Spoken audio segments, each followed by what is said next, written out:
Bismillahirrahmanirrahim. Assalamualaikum warahmatullahi wabarakatuh. Innal hamdalillah nahmaduhu wa nasta'inuhu wa nastaghfiruh wa nastahdihi wa na'udzu billahi min syururi anfusina wa min sayyiati a'malina. May yahdihillahu fala mudhillalah wa may yudlil fala hadiyalah. Asyhadu an la ilaha illallah wahdahu la syarikalah wa asyhadu anna Muhammadan abduhu wa rasuluh. Allahumma salli wa sallim wa barik ala nabiyyina Muhammadin wa ala alihi wa ashabihi wa man tabi'ahu bi ihsanin ila yaumiddin.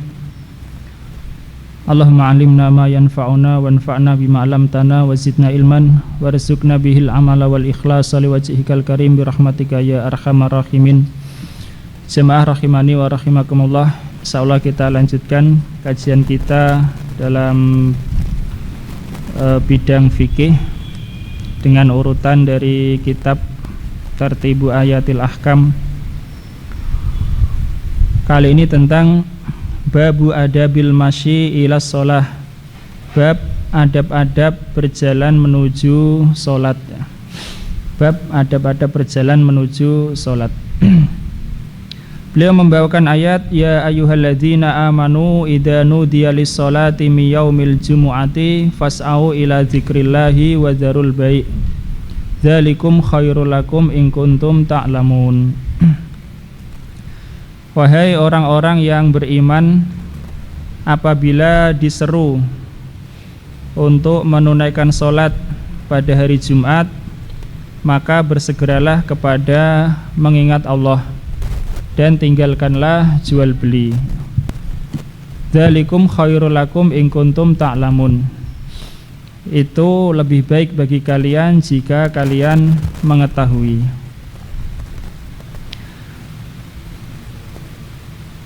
Tentunya ini bukan pembahasan bab sholat Jumat, karena itu akan datang insyaallah.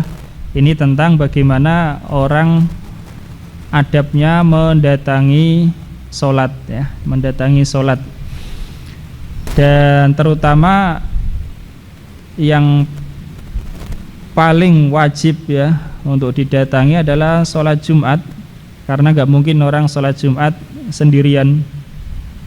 Kemudian sholat jamaah, kemudian juga termasuk orang menuju ke tempat sholatnya seandainya dia sholat sendirian, misalnya wanita yang sholat di rumah. Nah, di sini yang menjadi syahidnya adalah firman Allah Subhanahu wa taala, fas'au, ya, maka segeralah, fas'au.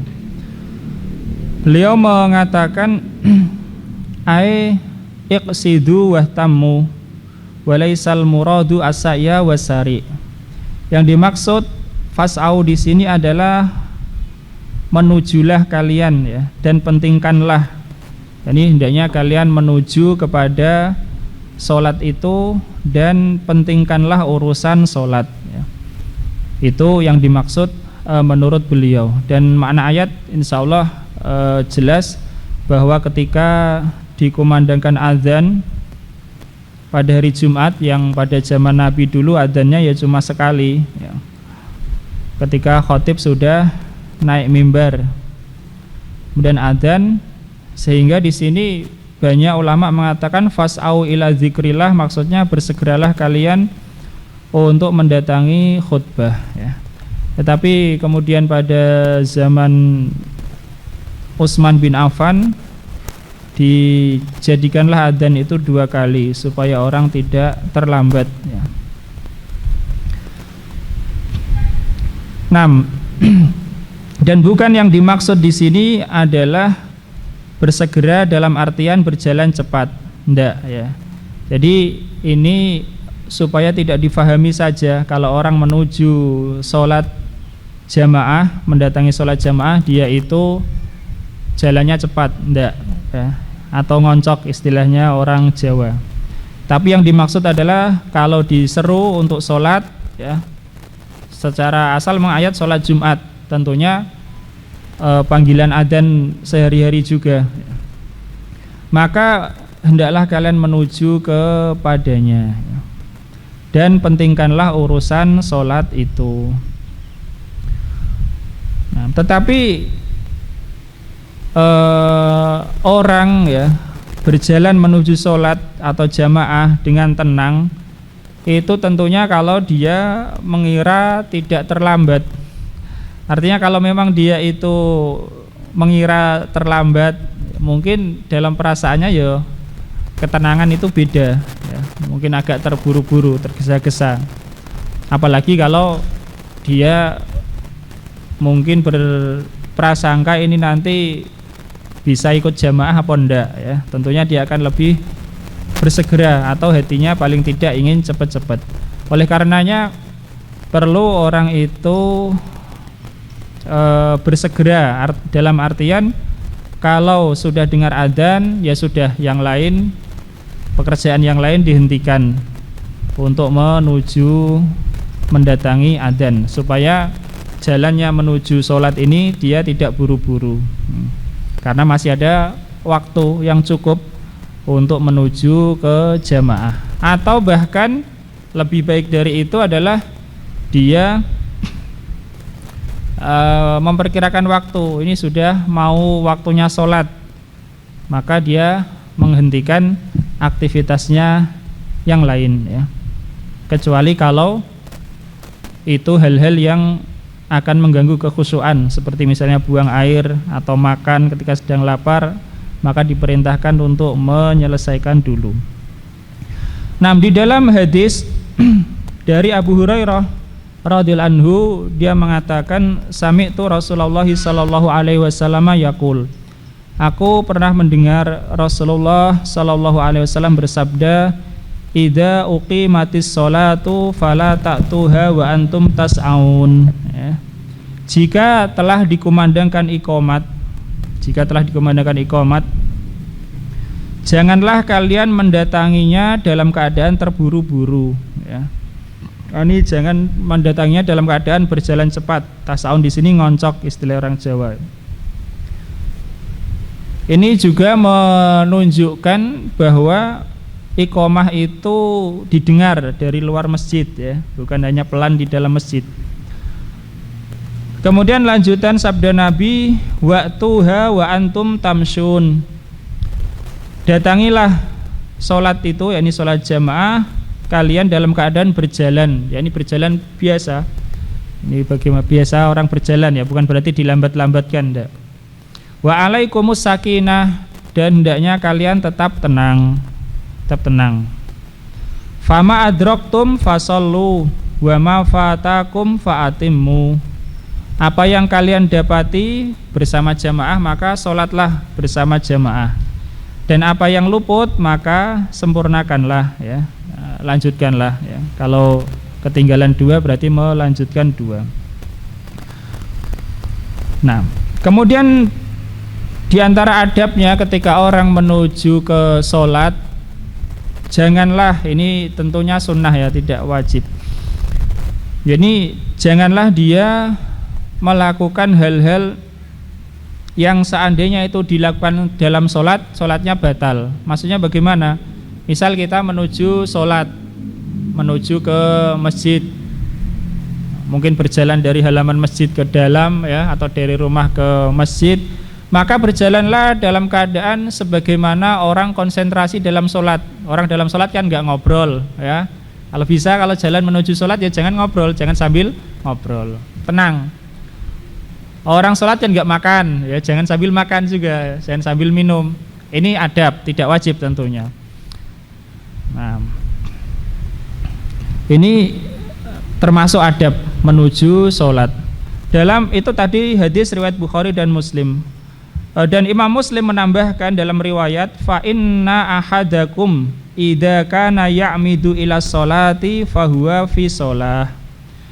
Karena sesungguhnya salah seorang kalian apabila dia menuju ke sholat, yakni sedang perjalanan menuju ke sholat, maka ia sudah ada dalam sholat ya. Artinya dia sudah dapat pahala ya, dapat pahala, karena al-wasail laha ahkamul maqasid. Wasilah-wasilah itu hukumnya seperti tujuan.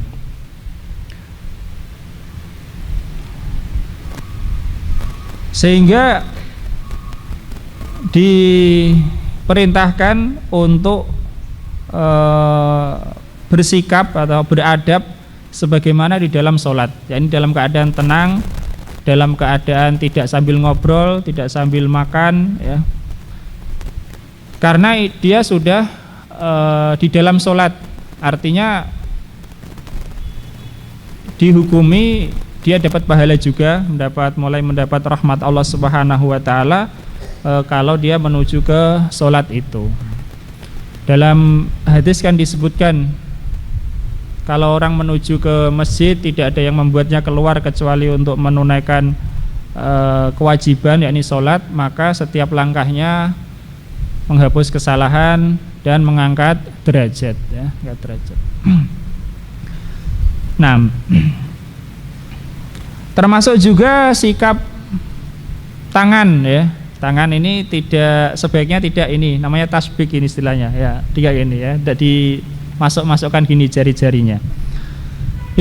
Ini adab menuju ke sholat.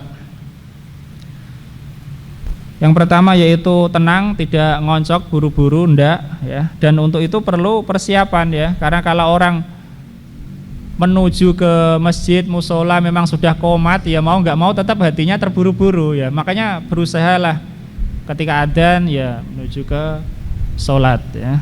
Sholat kan sebaik-baik amal, sebagaimana sabda Nabi, wa'lamu anna khaira amalikum as-sholah, ketahuilah sebaik-baik amal kalian adalah sholat.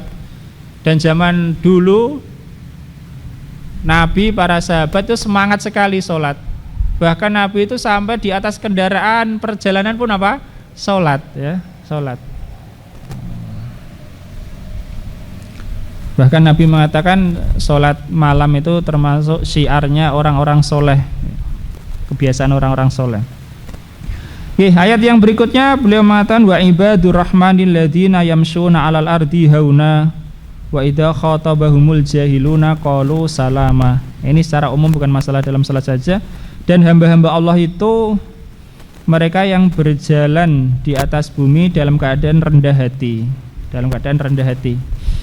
Dan jika orang-orang bodoh, ya, berbicara kepada mereka, usil gitu maksudnya, mereka mengatakan perkataan yang mengandung keselamatan, artinya yang tidak membangkitkan permusuhan, ya.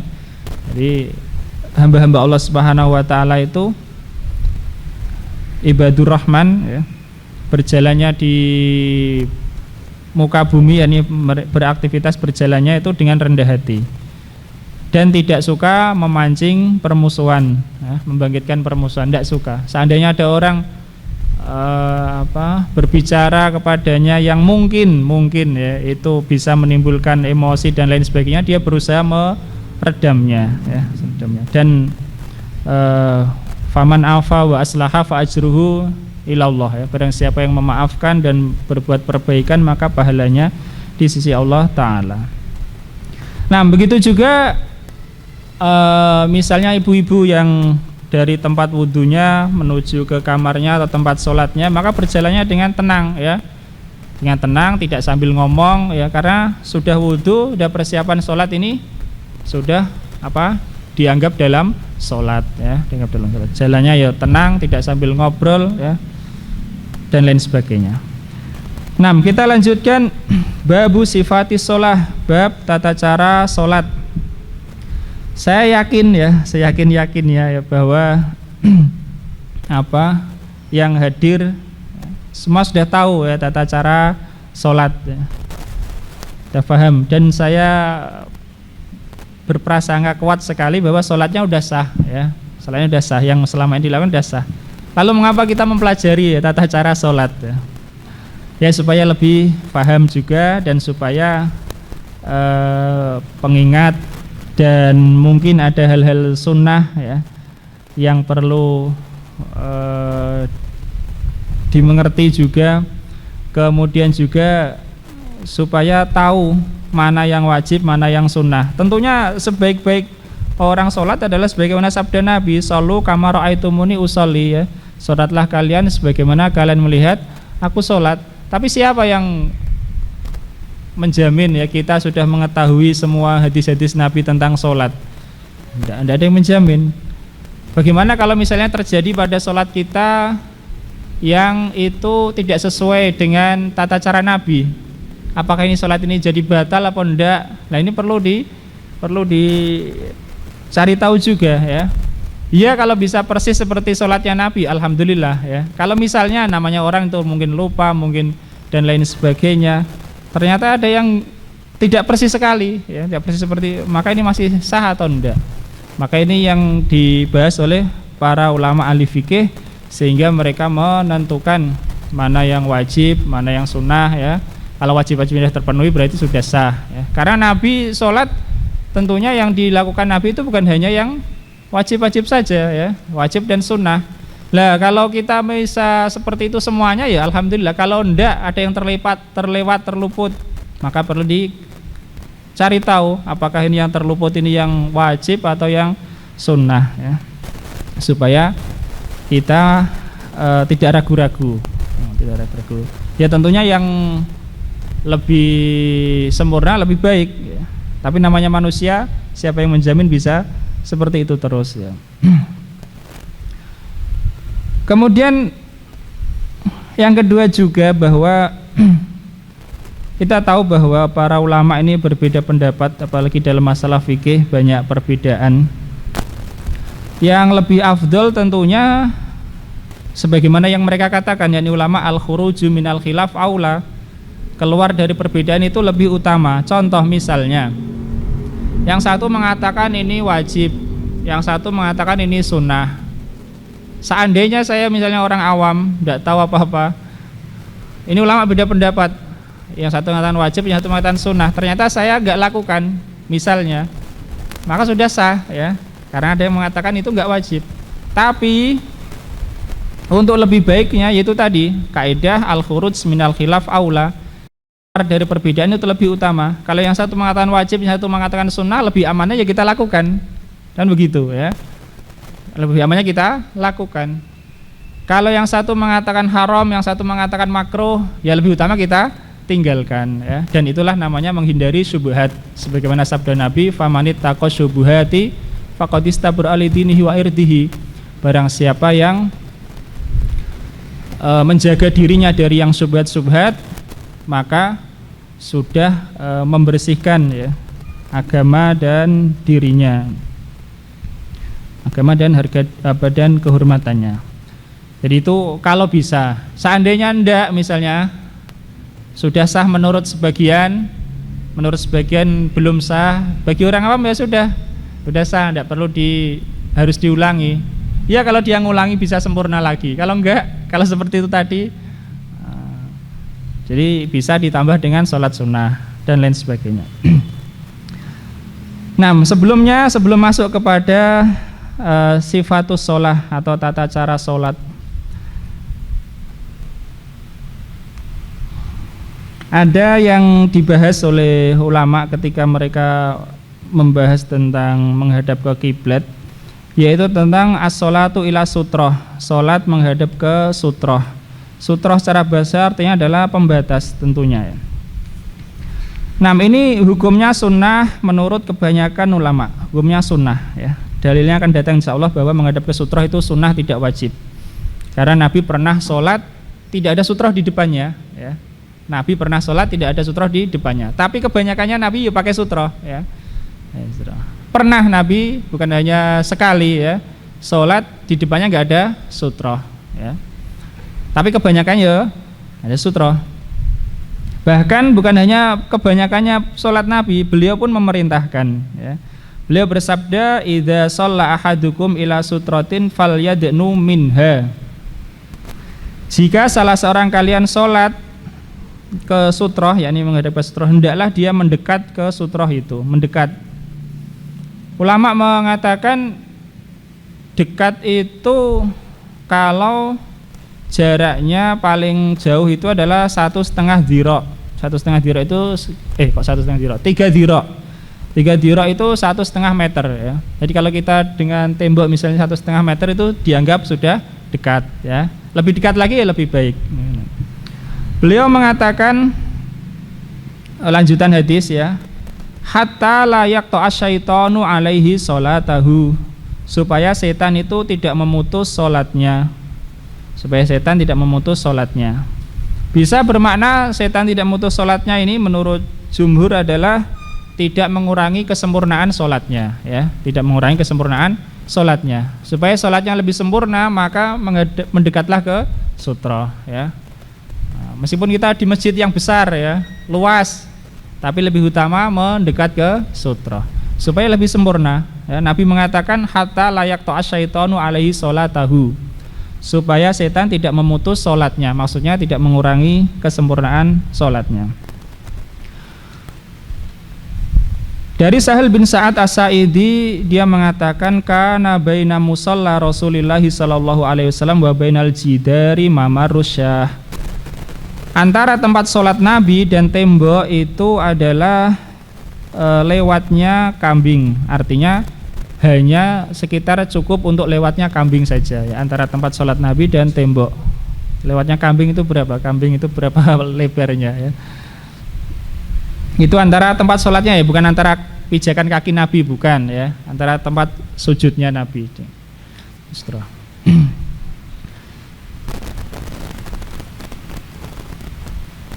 Nah, ini yang paling afdol, yaitu sutroh itu berupa apa? Tembok. Ini paling afdol, sutrohnya berupa tembok, karena pandangannya ya tentu lebih terfokus, ya. Bagaimana kalau nggak ada tembok? Tidak ada bangunan. Kalau ada tembok, kalau nggak ada ya tiang itu, ya. Kalau masjid dia ada tiang besarnya, kalau di dalam masjid ya itu termasuk yang paling utama. Kalau nggak ada, maka dia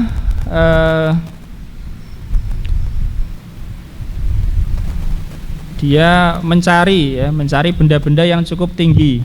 Jadi benda-benda yang cukup tinggi untuk sholat di belakangnya. Misalnya ini, ya, meja atau papan tulis itu misalnya, ya. Atau dia menancapkan tongkat, atau dia menumpuk-numpuk barang perbekalannya, ya. Dan sudah dianggap sempurna tingginya itu kalau sekitar 2/3 dhira'. 2/3 dhira' itu ya kira-kira cuma 38 sentinan lah, ya. Cuma 37 cm atau bahkan 35 cm, ya. Sekitar 35 cm itu sudah dianggap sempurna secara minimal. Di dalam hadis Abu Juhaifah bahwa Nabi Shallallahu alaihi wasallam pernah keluar dengan memakai pakaian yang merah. Farokaza anazahu, maka beliau menancapkan tombaknya, ini tombak kecil. Faja'ala yusalli ilaiha, maka beliau pun sholat menghadap ke tombak itu. Yamurun nasu min waraiha wal kalbu wal khimaru wal mar'ah, dan orang-orang pun lewat di belakang, yakni maksudnya antara di depan tembok, di depan tombak itu. Orang-orang pun lewat di depannya, maksudnya di belakang tombak itu. Dan juga anjing, keledai, dan wanita. Jadi tidak mengapa. Misalnya orang sholat, ini temboknya di tombaknya. Lewatnya di sini, ya Pak, ya. Bukan di sini antara orang sholat dan sutrohnya, nggak boleh itu akan datang. Lewatnya di setelah sutrohnya itu. Ini menunjukkan bahwa itu sudah sempurna, dan menjalankan sunnah. Kalau nggak ada, menurut ulama dia boleh menggaris di depannya, garis. Dalam sebuah hadis riwayat Abu Dawud dan Ibnu Majah, idza shalla ahadukum falyaj'al tilqa'a wajhihi syai'an fa illam yajid syai'an falyansib ason fa illam yajid ason falyakhutta khattan wala yadurruhu ma marra baina yadayhi. Jika salah seorang kalian salat, hendaklah meletakkan di hadapannya sesuatu, ya, kalau bisa ya lebih besar, lebih tinggi, lebih lebar. Jika dia tidak mendapatkan sesuatu pun, hendaklah dia menancapkan tongkat. Dan jika dia tidak mendapatkan tongkat, hendaklah dia menggaris. Dan tidak mengapa orang yang lewat setelah itu, yakni di belakang garis itu. Tetapi hadis ini dinilai ulama lemah. Hadis ini hadis dhaif. Tetapi Imam Nawawi rahimahullah taala mengatakan wal mukhtar istihbabul khatti, yang dipilih tetap disunahkan juga menggaris itu, yakni seandainya enggak ada sesuatu. Beliau mengatakan li'annahu wa illam yasbutil hadisu fa fihi tahsilu harimin lil musalli. Karena walaupun hadis itu tidak sahih, tetapi dengan adanya garis itu sudah memberikan ruang atau tempat bagi orang yang sholat. Artinya orang yang sholat itu sudah dapat bagiannya untuk apa? Sholat. Beda kalau nggak digaris ya. Bagianmu yang sholat mana, kan nggak ada ya. Karena ini misalnya di tempat luas. Lah kalau di dekat tembok ya dia mendekat ke tembok, nggak perlu menggaris ya. Kalau ada tongkat atau apa diletakkan ditancapkan di depannya. Tapi kalau nggak ada, kan nggak jelas bagian orang sholat mana lah. Sehingga supaya jelas bagian di garis. Ki kapling istilahnya kapling. Kapling saya untuk sholat ya. Biar orang nggak ganggu ya. Biar lewat di sana. Kemudian juga hadis ini lemahnya itu tidak terlalu lemah juga, tidak terlalu lemah. Dan ulama dahulu, kebanyakan ulama dahulu itu menggunakan hadis yang lemahnya ringan dalam masalah fadhailul amal, bukan masalah halal haram, bukan masalah akidah ya. Dan ini termasuk fadhailul amal menurut Imam Nawawi. Nah, itu tentang menghadap ke sutra, hukumnya sunnah. Kemudian hikmahnya yaitu supaya sholatnya bisa sempurna ya. Sholatnya bisa sempurna sebagaimana sabda Nabi tadi, supaya setan tidak memutus sholatnya, yakni tidak mengurangi kesempurnaan sholatnya ya. Jadi ini termasuk sunnah lagi. Banyak sekali hal-hal yang sunnah dalam pelaksanaan sholat itu. Kemudian dimakruhkan sholat menghadap ke orang, baik itu orang laki-laki atau perempuan, yang orangnya itu menghadap kepada orang yang sholat itu. Sholat jadi makruh ya. Meskipun agak jauh tentunya ya, meskipun agak jauh. Kalau dekat, lebih dekat ya lebih makruh lagi.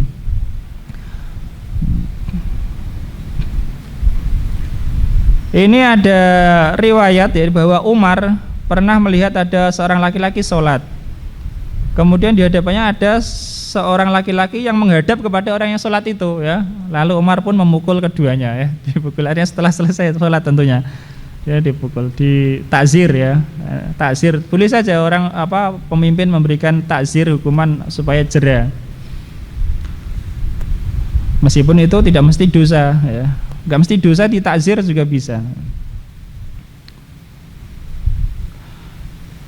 Begitu juga dimakruhkan ketika sholat melihat kepada hal-hal yang mengganggu konsentrasinya. Ini dimakruhkan. Dari Aisyah radhiyallahu anha bahwa Rasulullah sallallahu alaihi wasallam pernah sholat menggunakan pakaian yang ada garisnya, ada garis-garisnya. Dan ini pakaian adalah hadiah. Hadiah dari Abu Jahm. Maka setelah selesai sholat Rasulullah bersabda, al-hadni a'lamu hadihi ya. Garis-garis pakaian ini menjadikanku itu terganggu konsentrasi ya. Tapi harus difahami ya, kalau Rasulullah terganggu konsentrasinya itu tidak seperti kita ya. Rasulullah begitu terganggu konsentrasinya lalu kembali khusyuk lagi ya, Nah, kalau kita ya kembali juga tapi agak lama ya. Jadi Rasulullah begitu terganggu konsentrasi langsung kembali lagi, segera sadar dan khusyuk lagi. Maka beliau bersabda, idhabu biha ila Abi Jahmin, ya bawalah dia kepada Abu Jahm pakaian ini. Kembalikan waktu ini bi'an bijaniyah, bi'am bijaniyatihi. Dan tukarlah dengan yang tidak ada garis-garisnya. Jadi Nabi supaya tidak mengecewakan si pemberi hadiah ini ya. Kalau dikembalikan kan mengecewakan ya, dia ditolak gitu. Maka Nabi ditukar ya. Ini Nabi tidak menolak, tapi karena ini mengganggu dalam sholat, ganti saja yang tidak ada garis-garisnya. Nah, kemudian juga dimakruhkan ketika sholat itu menengok ke atas. Nengok ke atas dimakruhkan. Nabi menegur, ma balu aqwamin yarfa'un absarahum ila sama' fi sholatihim, ya. Mengapa ada orang-orang yang mereka melihat ke atas ketika sholat? Maka setelah itu Nabi pun lebih tegas lagi, ya, dan bersabda, layan tahunna andalika au latuh taufanna absaruhum. Hendaklah mereka itu berhenti dari yang seperti itu. Ini jangan lagi melihat ke atas kalau sholat. Atau kalau tidak, maka pandangan mereka bisa dihilangkan. Pandangan mereka bisa direnggut. Nah, hadis ini sahih riwayat Bukhari dan juga Abu Dawud. Kemudian dari Abu Hurairah radhiyallahu anhu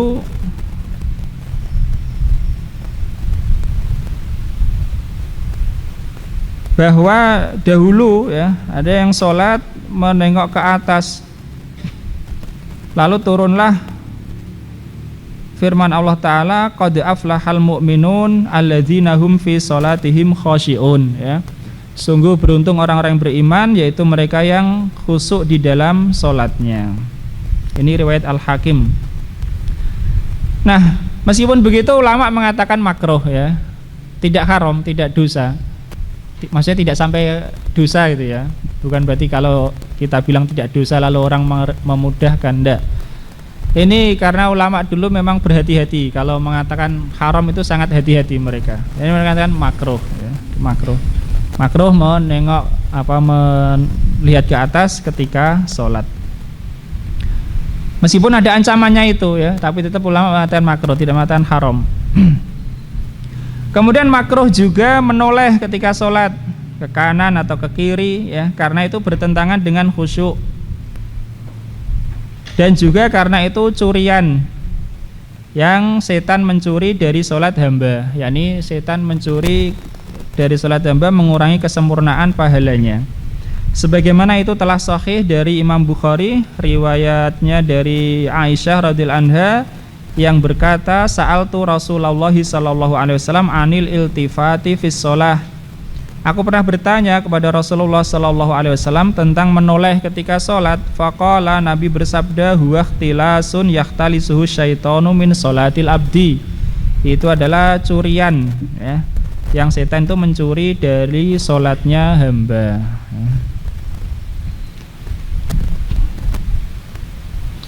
Kemudian dalam hadis riwayat Abu Dawud dan Nasa'i, la yazalullahu muqbilan alal abdi fi sholatihi malam yaltafit fa idzal tafata insarafa anhu.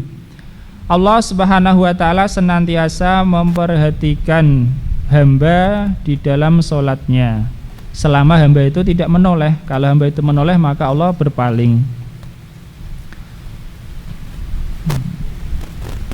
Nah, dimakruhkan menoleh ketika sholat, karena mengganggu kekhusyuan. Maka bisa jadi, ya, orang sama-sama sholat tapi pahalanya berbeda, karena itu tadi ada kurang kesempurnaan karena melakukan hal-hal yang makruh atau meninggalkan yang sunnah, akhirnya menjadi kurang sempurna pahala sholatnya.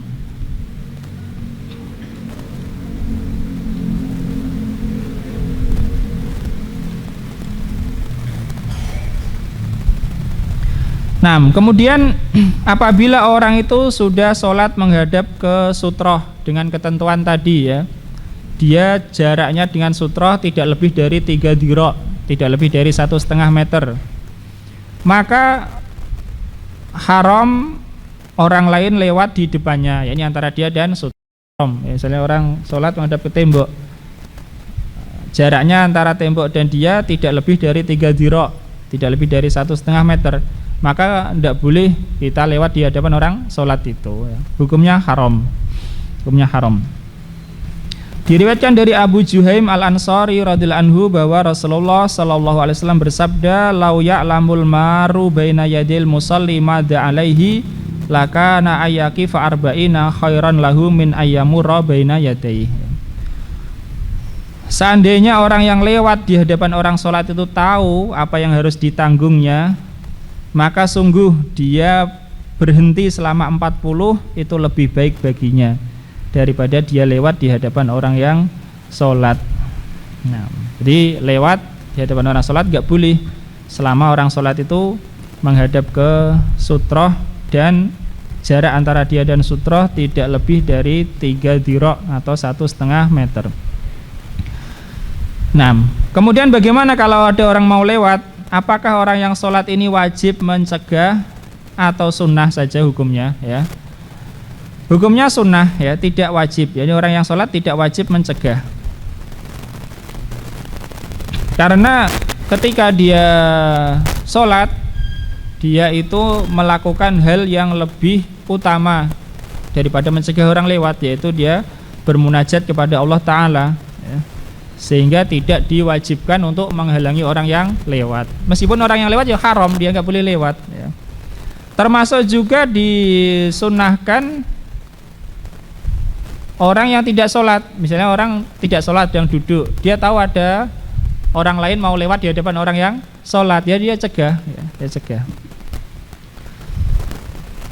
Nah, Nabi bersabda, idza shalla ahadukum ila syai'in yasturuhu minan nasi fa arada ahadun ayajtaha baina yadayhi falyadfa'hu. Jika salah seorang kalian telah sholat, yakni sholatnya itu telah menghadap kepada sutroh yang menghalanginya dari orang-orang, yakni supaya enggak lewat antara dia dan sutrohnya. Lalu ada seseorang yang ingin lewat di hadapannya, hendaklah dia mencegahnya. Fa in aba falyuqatilhu. Kalau orangnya yang dicegah ini enggan, isi ngotot mau lewat, hendaklah falyuqatilhu, hendaklah dia menegasinya, ya, lebih tegas lagi dalam mencegah. Dan ini tidak membatalkan sholat, ya, karena Rasulullah izinkan. Secara asal kalau orang sholat itu ketika sholat mukul kan batal sholatnya. Tapi kalau masalah ini enggak batal, ya. Dia mencegah dengan keras itu orang yang mau lewat, maka ini enggak batal sholatnya karena diizinkan. Fa'in nama huwa syaiton, karena sungguhnya orang yang lewat ini adalah setan, ya. Dan kata setan digunakan untuk sesuatu yang dibenci atau yang sangat buruk dalam kalam Arab.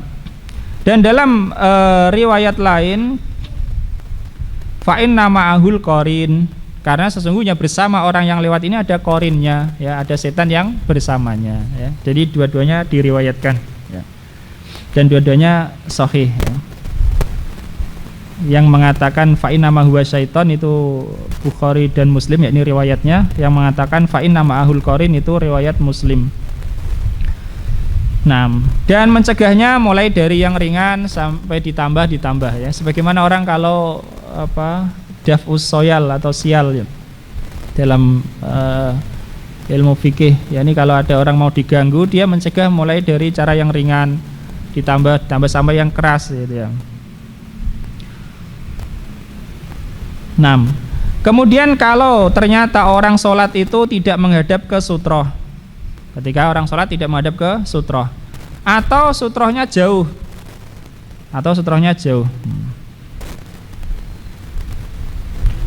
maka tidak boleh. Kalau dia tidak menghadap ke sutroh, maka dia tidak berhak untuk mencegah orang yang lewat, ya, karena dia lalai sendiri, tidak menghadap ke sutroh.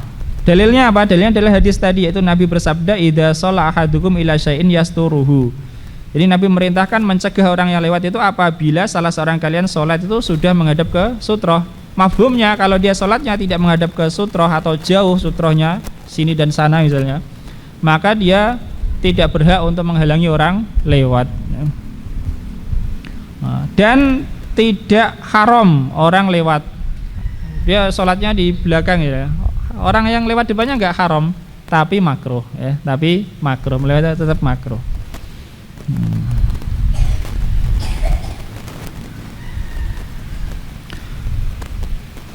Nah, kemudian apabila orang telah sholat menghadap ke sutroh, ternyata ada yang lewat, ya, apakah sholatnya batal apa enggak? Jawabannya enggak. Jumhur ulama mengatakan sholatnya enggak batal. Meskipun yang lewat itu laki-laki atau perempuan, orang kafir maupun hewan, ya, sholatnya tidak batal. Sholatnya tidak batal, ya. Berdasarkan hadis Aisyah radhiyallahu anha bahwa Nabi pernah sholat sementara Aisyah tidur di depannya, ya. Ini menurut jumhur ulama enggak batal. Nah, dan juga ada hadis, ini juga menunjukkan sutroh itu tidak wajib. Tapi untuk kesempurnaan sholat, ya, supaya pahala sholatnya tidak terkurangi. Dari Ibnu Abbas radhiyallahu anhuma dia mengatakan akbal turaqiban ala khimari atan. Aku datang dengan menaiki keledai betina. Wa Rasulullah sallallahu alaihi wasallam yusalli binasi biminan, dan Rasulullah sholat mengimami orang-orang di Mina. Ila ghairi jidarin, tidak menghadap ke tembok, ya. Ini dalil bahwa sutroh tidak wajib karena Nabi pernah sholat tidak menghadap sutroh. Famarartu baina yadai ba'di saffi, maka aku pun lewat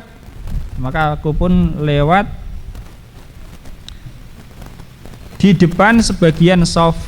Fanazaltu wa arsaltul atan tarta, lalu aku turun dan aku biarkan khimar itu, keledai itu merumput. Artinya ketika lewat ini masih pakai keledai. Wa dakhaltu fi shaf, dan aku masuk dalam shaf. Falam yunkir dzalika alayya ahadun, tidak ada seorang pun yang mengingkariku dalam hal itu. Hadis riwayat Bukhari dan Muslim, juga Abu Dawud dan Ibnu Majah.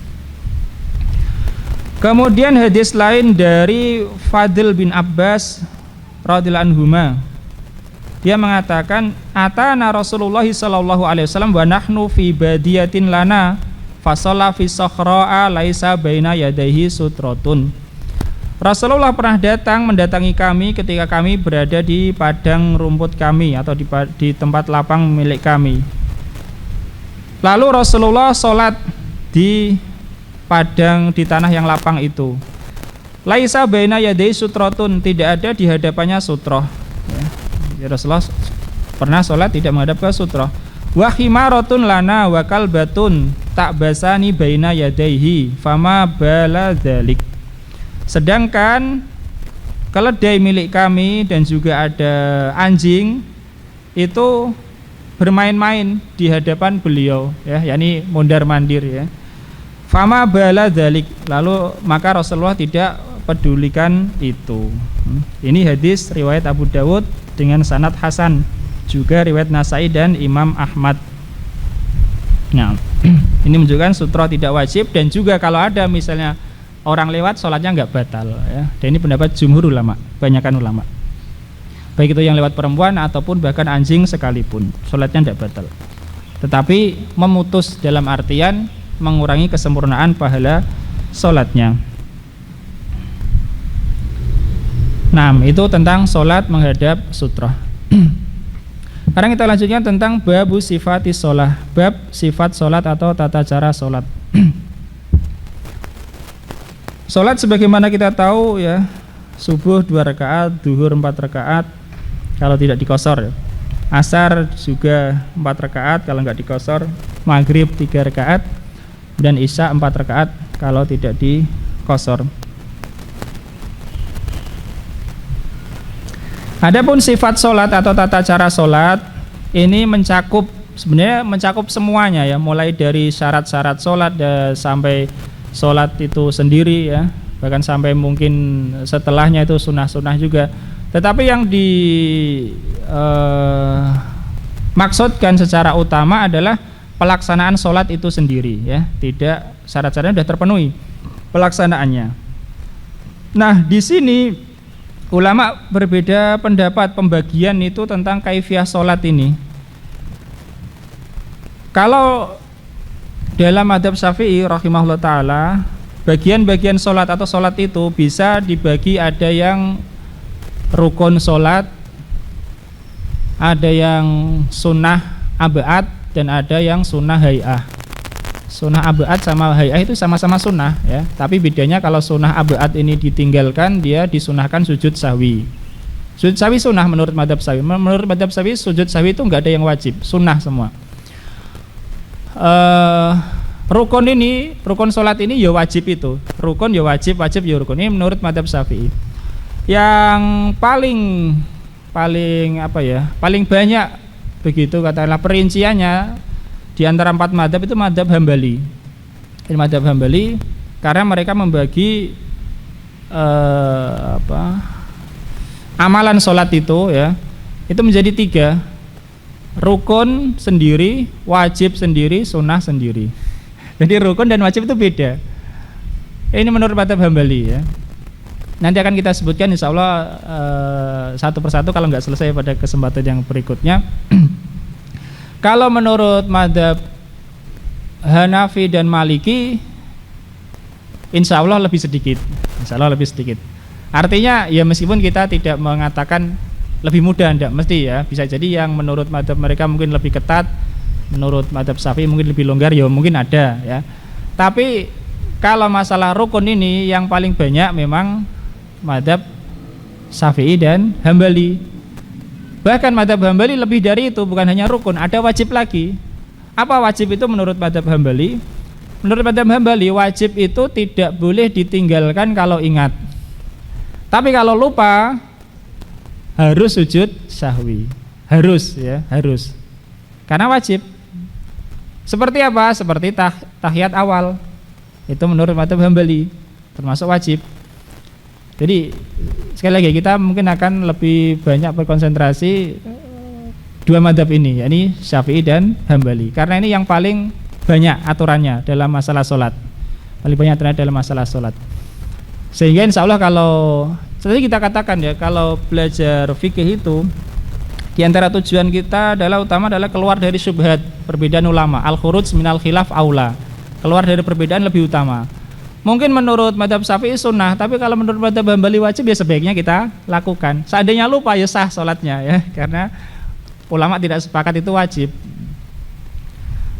Tapi supaya tahu saja ya, supaya tahu dan lebih menjaga ya, lebih sempurna sholatnya. Ala kulli hal saya ulangi bahwa menurut madzhab Syafi'i amalan-amalan sholat itu ada yang arkan, rukun, kemudian ada yang sunnah, dan sunnah dibagi 2, sunnah ab'ad dan sunnah hay'ah. Sunnah ab'ad itu kalau ditinggalkan baik sengaja atau lupa disunnahkan sujud sahwi. Sujud sahwi sunnah, tidak wajib. Di antaranya adalah tahiyat awal, menurut madzhab Syafi'i itu sunnah, tapi sunnah ab'ad. Di antaranya adalah kunut subuh ya. Nah, kunut subuh. Makanya kalau yang ndak menganggap kunut subuh enggak sunnah, jangan coba-coba mengusik madzhab Syafi'i karena itu kedudukannya seperti tahiyat awal ya. Kedudukannya seperti tahiyat awal kunut subuh itu menurut madzhab Syafi'i. Jadi sangat menurut madzhab Maliki juga ada kunut subuh, tapi tidak sesunnah madzhab Syafi'i ya. Tidak sunnah. Madzhab Maliki juga mengatakan kunut subuh sunnah, tapi tidak seperti madzhab Syafi'i yang begitu menekankan ya, seperti menekankannya tahiyat awal ya. Nah, ala kulli hal ada rukun, ada sunnah ab'ad, sunnah hay'ah. Kalau madzhab Hambali ada rukun, ada wajib, ada sunnah ya. Kemudian masalah niat. Niat ini ulama beda pendapat. Sebagaimana yang lalu kita sampaikan.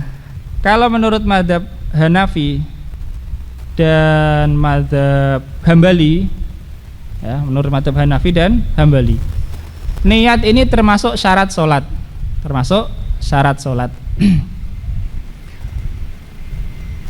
sehingga menurut mereka niat ini bisa sebelum takbiratul ihram, bisa.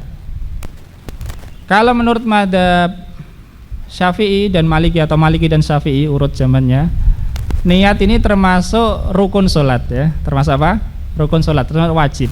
Sehingga waktunya harus saat takbiratul ihram ya. Gitu. Semuanya sepakat niat itu harus ya, wajib, nggak boleh orang sholat nggak niat. Bahkan niat itu harus tertentu.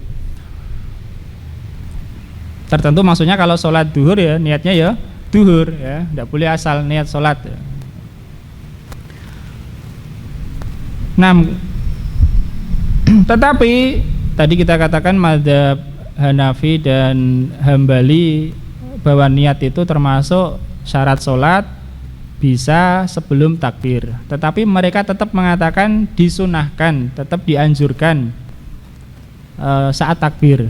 Ya, niatnya itu saat takbir. Niat dalam hati loh. Saat kita mengucapkan takbir itu niatnya di hati, yaitu niat itu, waktu itu. Kenapa? Supaya keluar dari perbedaan pendapat.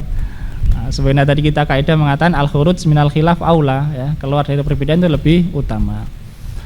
Meskipun begitu tidak boleh, menurut dua madhab ini enggak boleh, yakni menurut Hanafi dan Hambali enggak boleh niat itu sudah lama, sholatnya baru sekarang misalnya. Niatnya tadi dari rumah, ya, sholatnya enggak bisa, itu pun enggak bisa. Ya. Sebagaimana dulu kita bacakan perkataan Ibnu Qudamah dalam kitab Al-Muqni, ya. Fa in taqaddama bi zamanin yasirin jaza, ya. Kalau niat itu lebih dahulu dari takbir dalam waktu yang sebentar maka boleh, ya. Kalau sebentar saja, ya, sebentar, menurut urf sebentar. Kalau menurut madhab Hanafi, antara niat dan takbir itu tidak boleh ada aktivitas lain. Boleh sebelum takbir boleh, tapi antara niat dan takbir tidak boleh ada aktivitas lain. Berarti ngadeg niat terus Allahu Akbar. Nah, itu tentang niat. Kemudian rukun-rukun sholat ini yang wajib menurut madhab Syafi'i. Kalau sudah dikerjakan berarti sholatnya sah. Ulama Syafi'iyah berbeda di dalam menyatakan, tapi perbedaan ini bukan perbedaan pokok, tapi perbedaan perbedaan dalam menghitung saja. Sebenarnya intinya yaitu sama itu, tapi ada yang mengatakan 13, ada yang mengatakan 14, ada yang mengatakan 17, ya. 13 itu adalah ini rukun menurut madhab Syafi'i, dan ini juga rukun menurut madhab Hambali, persis, kecuali masalah niat saja, ya. Karena kalau menurut madhab Hambali niat termasuk syarat, kalau madhab Syafi'i termasuk rukun. Semuanya sama, persis. Rukun menurut madhab Syafi'i, rukun menurut madhab Hambali, persis, kecuali masalah niat saja. Nah, menurut madhab saya ada 13. Niat, takbiratul ihram, baca surah Al-Fatihah, berdiri saat sholat wajib, berdiri pada sholat wajib. Udah berapa? 4, ya, ingat ya. Supaya kita tahu sholatnya sah, berarti sudah terpenuhi rukunnya. Kemudian rukuk dengan tumak ninah, rukuk dengan tumak ninah, ya. Rukuk dengan tumak ninah 5. Kemudian iktidal dengan tumak ninah 6. Sujud dengan tumak ninah 7. Duduk antara dua sujud dengan tumak ninah 8. Kemudian sampai mana tuh, Mas? Duduk antara dua sujud, ya, 8. Kemudian duduk tasyahud akhir. Duduk tasyahud akhir. Berapa ini? 9. Membaca tasyahud akhir. Dibedakan duduknya sama membacanya beda. 10, ya kan? Sholawat untuk Nabi pada tasyahud akhir 11. Salam 12, tertib 13, ya, 13. Jadi yang dengan tumakninah itu tadi ada 4. Yang dengan tumakninah ada berapa? 4, yaitu rukuk, iktidal, sujud, dan duduk antara dua sujud. Itu 13. Kalau yang menghitung 14 menjadikan tumakninah itu satu rukun tersendiri, ya. Tumakninah dalam segala.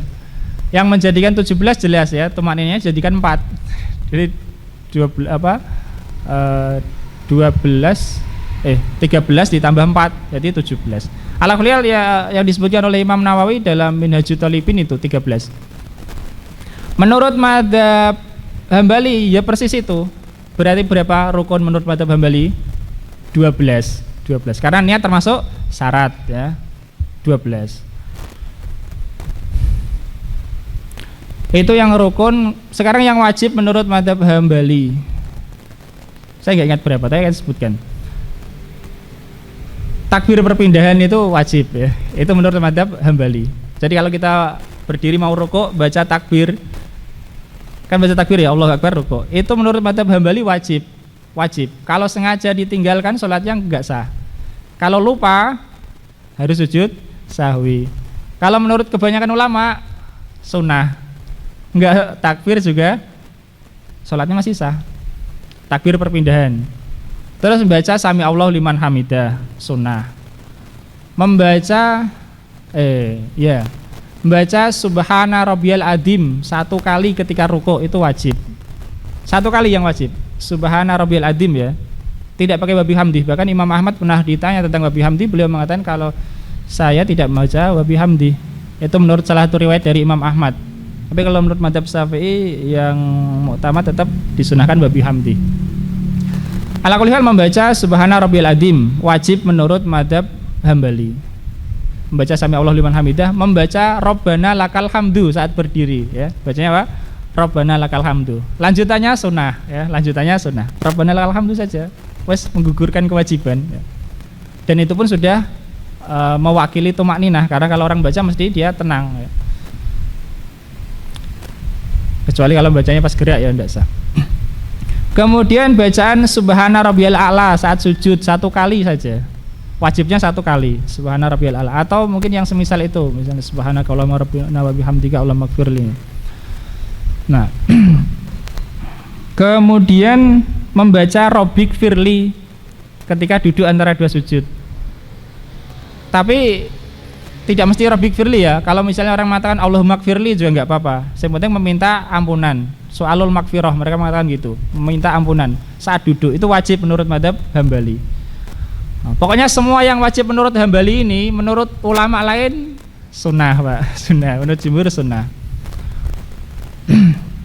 Kemudian tasyahud awal wajib menurut mazhab Hambali ya. Menurut mazhab lain, 3 mazhab maksud saya ya, sunnah ya, sunnah. Nah, itu yang wajib menurut mazhab Hambali. Saya nggak tahu apakah salam kedua wajib menurut mereka atau enggak. Wallahu a'lam. Ya, itu tentang sifat sholat atau tata cara sholat. Ya, sekali lagi kita katakan kalau yang sempurna tentu ya sholat sesuai sholatnya Rasulullah ya. Tapi bagaimana kalau orang itu lupa atau dia nggak tahu atau baru tahu setelah sholat? Ya maka dilihat tadi, kalau rukun-rukunnya sudah terpenuhi berarti sudah sah ya. Meskipun ketika sholat dia tidak tidak mengikatkan diri, pokoknya sholat saya seperti mazhab Syafi'i, meskipun tidak seperti itu ya, atau seperti mazhab yang lain ya. Dan sebenarnya itu resiko bagi orang awam.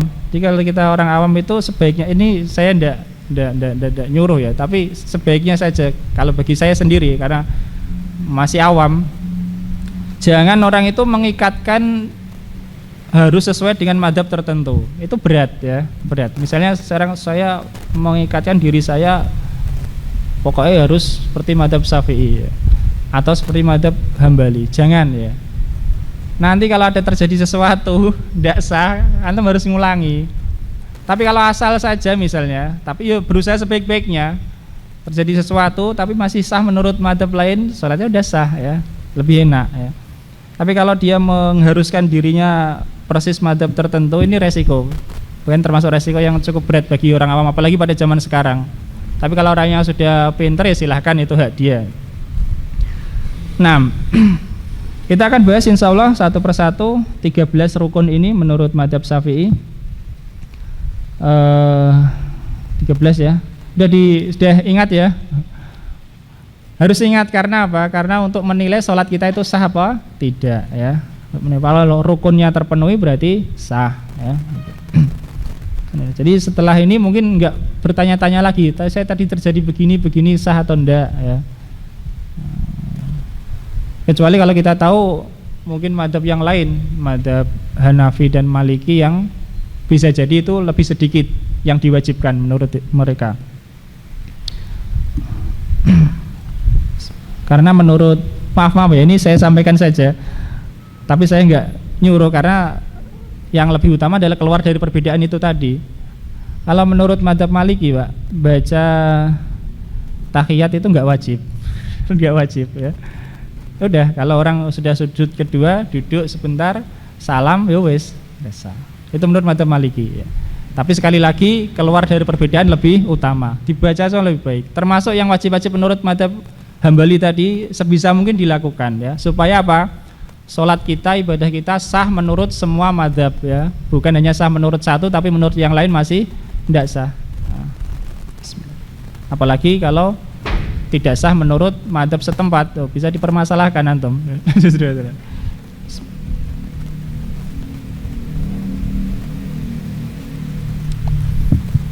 Ini yang pertama tentang niat. Niat ini wajib menurut kesepakatan ulama.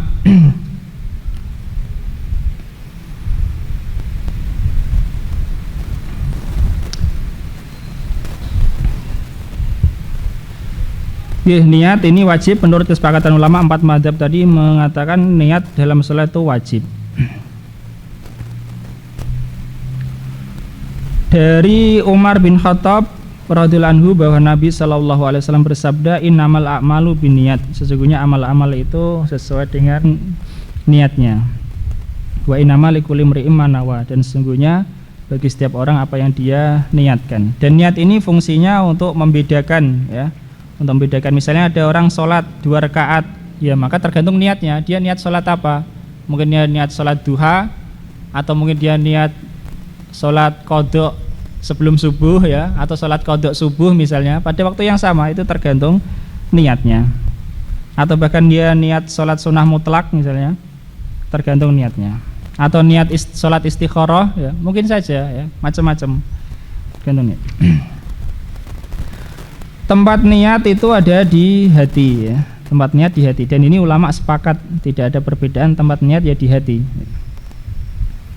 Tidak cukup hanya melafadzkan saja tapi hatinya lalai, ini enggak boleh. Begitu juga sebaliknya, seandainya berbeda antara yang diniatkan di hati dan yang diucapkan, maka yang dianggap adalah yang di hati ya. Hatinya niatnya sholat duhur tapi lisannya keliru, sholli fardhu asri misalnya, maka yang dianggap adalah yang di hati ya, di hati. Lalu bagaimana dengan melafadzkan niat? Melafadzkan niat, ini ulama berbeda pendapat.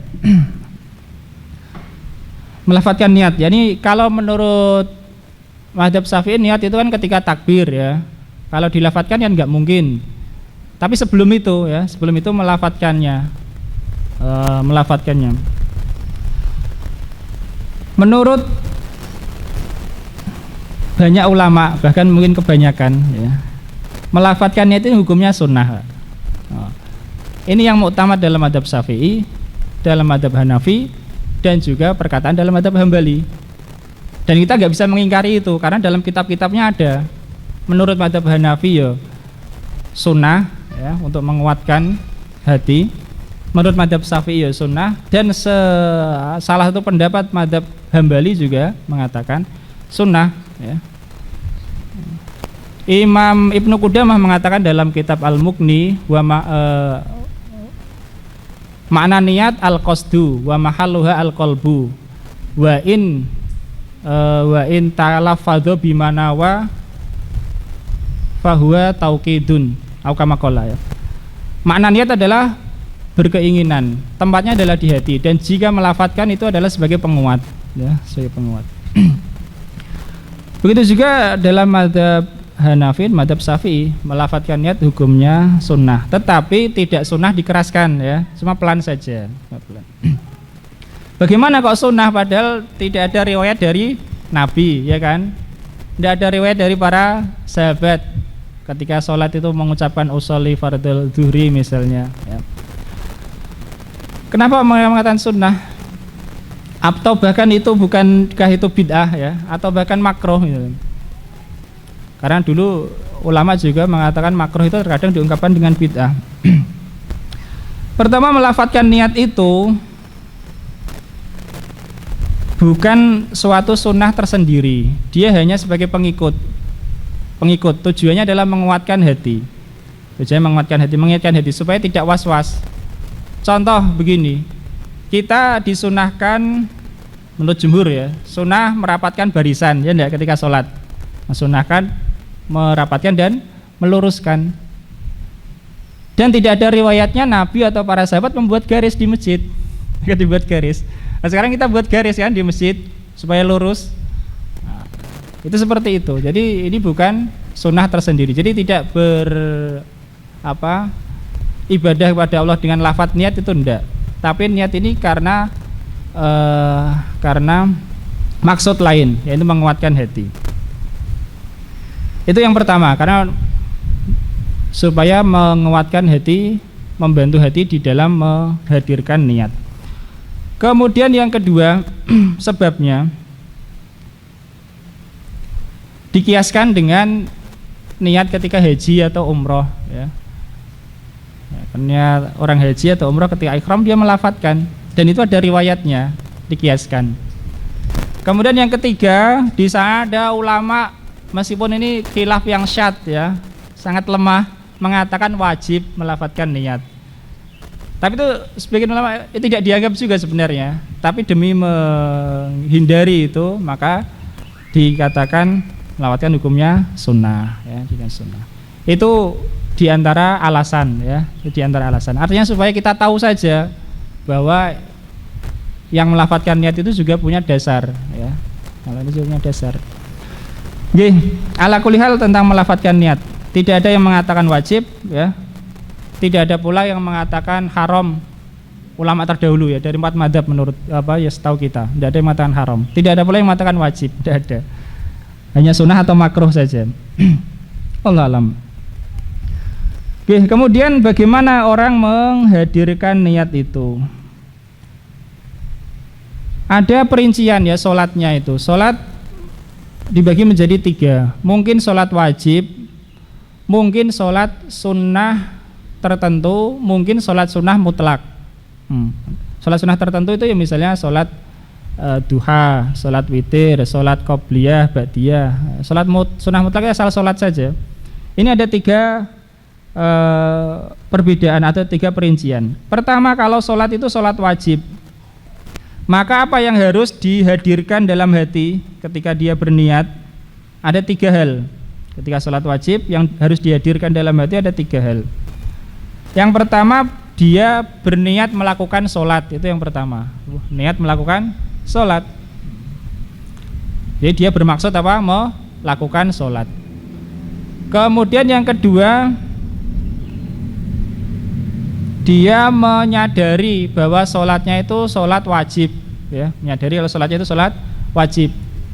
Kemudian yang ketiga, dia menentukan sholatnya itu, mungkin duhur, mungkin asar, mungkin yang lainnya. Itu kalau sholat wajib. Jadi yang dihadirkan dalam hati kalau sholat wajib itu 3 itu, yaitu bermaksud melakukan sholat, menyadari itu wajib sholatnya, dan sholat tertentu ya, sholat tertentu. Mungkin duhur atau asar ya, atau maghrib dan semisalnya. Ini menurut mazhab Syafi'i. Di sana ada mazhab lain yang cukup pokoknya tertentu saja, pokoknya niat duhur gitu ya, atau niat asar gitu aja, sudah cukup ya. Tapi menurut mazhab Syafi'i ada 3 itu. Ketika dalam sholat wajib yang dihadirkan adalah niat melakukan sholat, karena niat itu kan secara bahasa artinya al-qasdu, memaksudkan, niat melakukan sholat, menyadari itu sholat wajib, dan menentukan itu sholat wajib apa. Paham ini ya? 3. Kemudian kalau sunnah tertentu, maka yang dihadirkan dalam hati hanya 2, yakni ini yang wajib yang harus dihadirkan dalam hati 2, yaitu niat melakukan sholat dan sholat apa itu tertentu ya, sholat, niat melakukan sholat dan menentukan sholat itu, mungkin sholat duha ya. Tidak wajib menghadirkan ini niat, ini sholat sunnah, tidak wajib ya. Ini tidak wajib menyadari kalau itu sholat sunnah, tidak wajib menghadirkan itu. Yani niat melakukan sholat dan menentukan sholat yang dilakukan itu, mungkin sholat qobliyah subuh mungkin ya, atau mungkin qobliyah duhur. Kalau sholat sunnah mutlak yang dihadirkan dalam hati pokoknya niat sholat, gitu aja ya. Kan sholat sunnah mutlak itu enggak ada batasan sholat apa, hanya waktunya saja ada yang terlarang. Ini 3. Sehingga dari kaidah ini tidak bisa orang itu merubah niat ketika sholat. Misal dia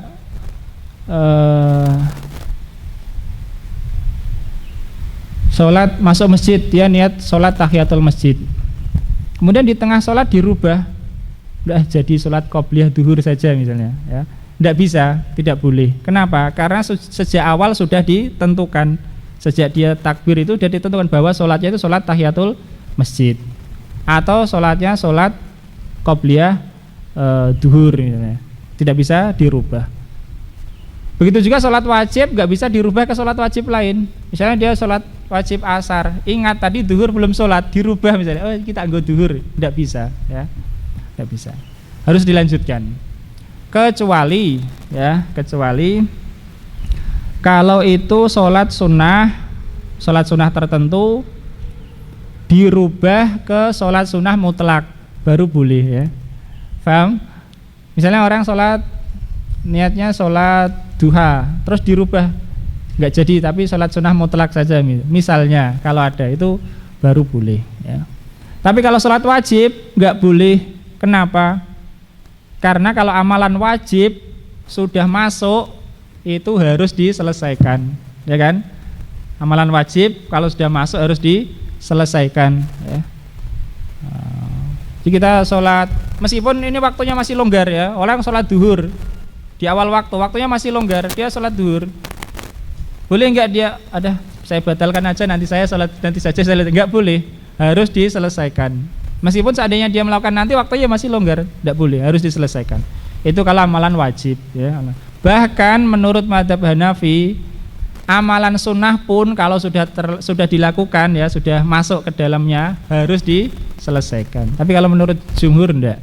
Kalau amalan sunnah boleh orang melanjutkan, boleh enggak. Contoh orang puasa sunnah, itu terserah dia, mau diselesaikan ya silakan, enggak juga enggak apa-apa. Dalilnya adalah Nabi pernah bertanya apakah ada makanan, dikatakan ada. Kemudian Nabi makan, dan Nabi bersabda, saya tadi puasa, ya dilanjutkan ya. Tapi kalau amalan wajib nggak boleh diputus di tengah ya. Ya, itu yang harus dihadirkan. Kemudian juga tidak boleh menggantungkan, memutus sholat dengan terjadinya sesuatu. Misalnya gini, dia sholat tapi sudah berniat, nanti kalau turun hujan saya batalkan sholat saya, itu nggak boleh. Kalau dia begitu ya, dia sudah berniat nek udan kok tak batalno sholatku, sudah batal saat itu ya, karena niat itu harus teguh ya, harus kuat sampai selesai. Tapi kalau dia berpikir, dia sholat iki engko nek udan piye ya misalnya, belum batal sholatnya ya, belum batal karena dia belum niat memutuskan. Nah, kalau iki engko nek udan piye, nek anakku teko piye misalnya, itu belum batal kalau masih bagaimana. Tapi kalau sudah berniat pokoknya nek anakku teko tak batalno sholatku misalnya, itu ya sholatnya udah batal sejak itu ya. Nah itu tentang niat ya, tentang niat. Salah paham ya, niat ya. Niat ya. Jadi melafadzkan niat juga sudah itu tadi kita sebutkan. Tapi tidak ada setahu kita yang menyuruh untuk dikeraskan melafadzkan niat ya. Jadi kalau jenengan ada tetangganya terus sholat di masjid melafadzkan niat, ya dia biarkan saja, memang itu ada ulamanya ya, bukan hanya 1-2 tapi banyak ulama yang mengatakan sunnah seperti itu. Wallahu a'lam. Kita lanjutkan rukun yang kedua, takbiratul ihram. Rukun yang kedua adalah takbiratul ihram. Takbiratul ihram lafadznya tertentu yaitu Allahu Akbar ya, Allahu Akbar.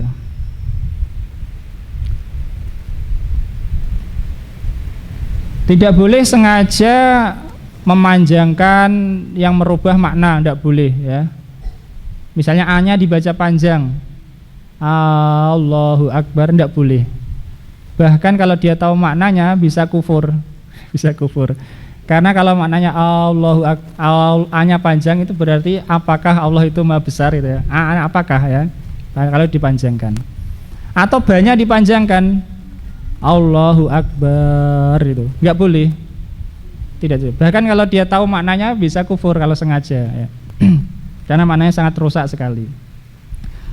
Kalau menurut mazhab Syafi'i boleh membaca Allahul Akbar, ada alnya Allahul Akbar. Karena itu masih dianggap takbir ya. Ininya takbir karena masih dianggap takbir Allahul Akbar ya. Dan lafaz takbir ini tidak boleh diganti lafaz tahlil misalnya la ilaha illallah, enggak bisa ya, atau tasbih subhanallah, enggak bisa. Bahkan tidak bisa bahasa selain Arab selama bisa bahasa Arab, kecuali menurut mazhab Hanafi yang mengatakan boleh dengan bahasa Persia. Tentunya mereka hanya mengatakan boleh ya. Kalau sunnah ya tetap harus takbir bahasa Arab ya tentunya ya, karena keluar dari perbedaan lebih baik. Nah, kemudian juga tidak boleh putus di tengah Allah Akbar misalnya. Itu putus lama di tengah, enggak boleh ya.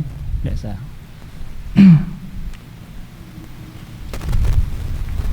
Tapi kalau ditambahi satu kata di tengah, ini seandainya saja ya, seandainya, tentu lebih utama tidak dilakukan. Seandainya ya ditambahi misalnya Allahu Rahmanu Akbar misalnya, boleh masih. Artinya masih sah ya, bukan boleh ya dalam artian itu.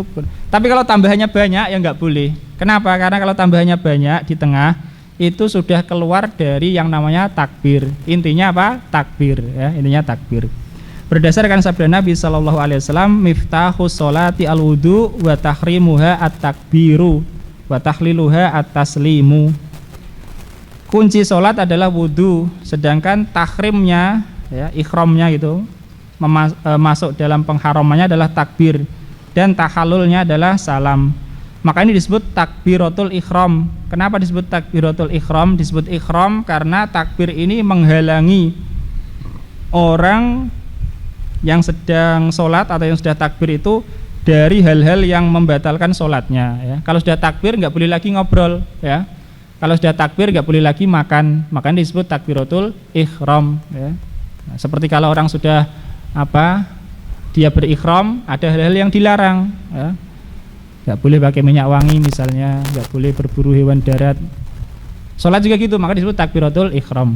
Tahallulnya selesainya ketika salam. Kalau udah salam boleh lagi dia ngomong, boleh lagi dia makan. Nah,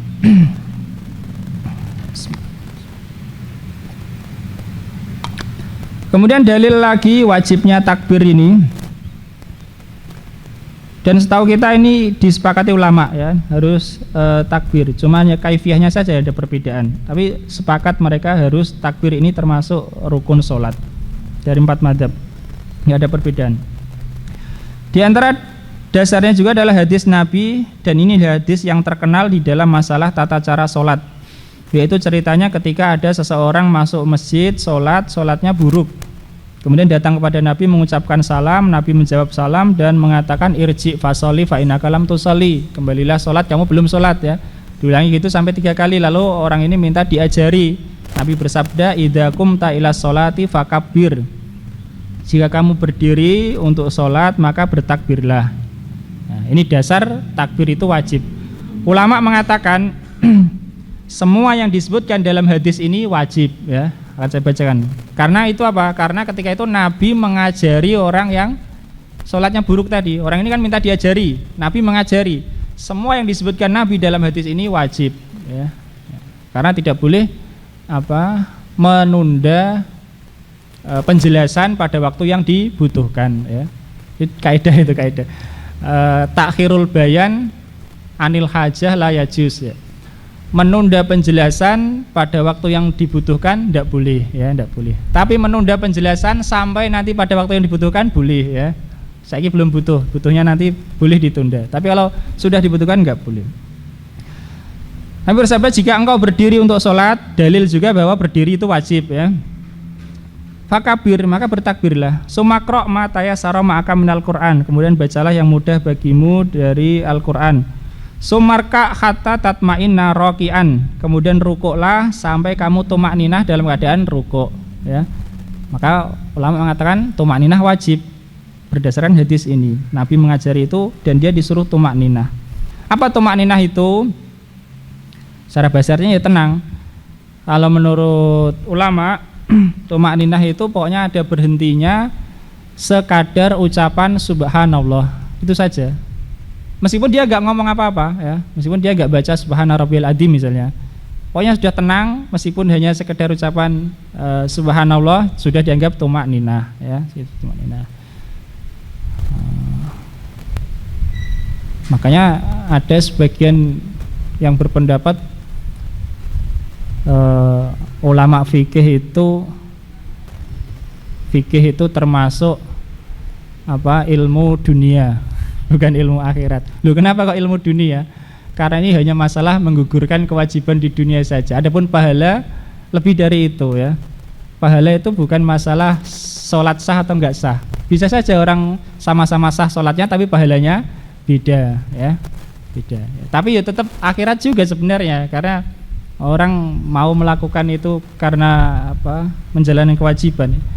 Tapi akhirat kalau disertai dengan niat hati ya, niat hati. Karena bisa saja orang sholat karena takut dibunuh misalnya. Kalau misalnya diterapkan, misalnya pemerintah mengumumkan sing ra sholat dibunuh misalnya ya, mau kudu sholat semua, meskipun hanya sekedar gugur kewajiban ya. Maka itu dianggap masalah dunia untuk menghindari pembunuhan misalnya. Tapi kalau masalah pahala itu lebih dari masalah fikih ya, lebih dari masalah fikih. Artinya harus disertai dengan konsentrasi, mungkin menghayati yang dibaca ya, keikhlasan ya. Fikih kan enggak bahas itu ya. Dia bahasnya aja dohir saja ya. Sah apa enggak gitu aja ya. Sah apa enggak. Tapi kalau masalah akhirat pahala yang lebih yaitu lebih lagi ya. Nah, kemudian rukuklah sampai kamu tumakninah dalam keadaan rukuk. Sumarfa hatta tak tadila qaiman, kemudian bangkitlah sampai kamu lurus dalam keadaan berdiri. Ini dalil wajibnya iktidal dengan tegak. Sumasjud hatta tatma'inna sajidan, kemudian sujudlah sampai kamu tumakninah dalam keadaan sujud. Sumarfa hatta tatma'inna jalisan, kemudian bangkitlah yakni duduk sampai kamu tumakninah dalam keadaan duduk. Sumasjud hatta tatma'inna sajidan, kemudian sujud sampai kamu tumakninah dalam keadaan sujud. Sumarfa hatta tastawiya qaiman, kemudian bangkit sampai kamu berdiri dengan tegak. Sumaf'al dzalika fi sholatika kulliha, kemudian lakukan itu di sholatmu semuanya. Hadis ini saking pentingnya diriwayatkan oleh semua ashabu kutubis sittah, Bukhari, Muslim, Abu Dawud, Tirmidzi, An-Nasai dan Ibnu Majah, semua meriwayatkan hadis ini dengan adanya sedikit perbedaan lafaz tentunya. Ini disebut hadis al-musi'i sholat tahu, hadis orang yang sholatnya buruk. Tapi ini yang menjadi umdah, pegangan utama ulama dalam menentukan mana yang wajib, mana yang sunnah dalam sholat.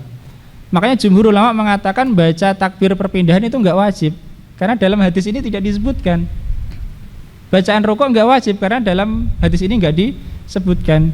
Sekali lagi ini masalah fikih ya, sah atau enggak saja, tapi masalah pahala ya beda lagi ya. Masalah keutamaan beda lagi.